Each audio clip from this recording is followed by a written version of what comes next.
Paddling TV is brought to you by Ex Officio and their Soul Cool collection of shirts, which not only wick moisture from the body and dry quickly, but are made with ice-fill technology. Ex Officio's Soul Cool shirts actually dissipate heat and provide a cooling effect. Check them out at exofficio.com.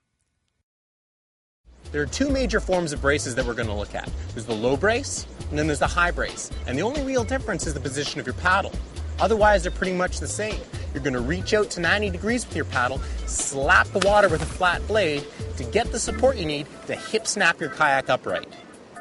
It's critical to understand that the slap of the paddle only provides momentary support. Your hip snap is responsible for the rest. Let's take a closer look at how this works. As you flip, the only way to right the kayak is by pulling up with the knee that's going underwater. The only way to pull up with this bottom knee is to drop your head towards the water in the direction that you're flipping. This is completely counterintuitive, but totally essential.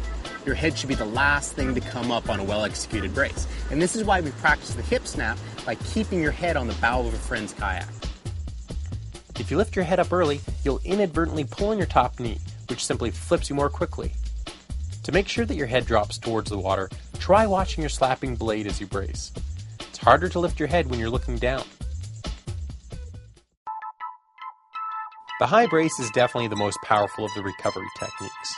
A good paddler can even use the high brace to recover when their boat is almost completely upside down. The problem with the high brace is that it's easy to rely on it too much, which can put your shoulder at risk.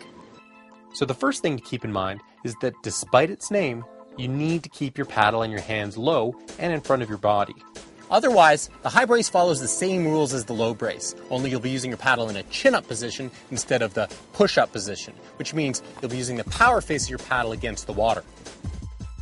While sitting up straight, keep your elbows low and roll your paddle up until your forearms are almost vertical.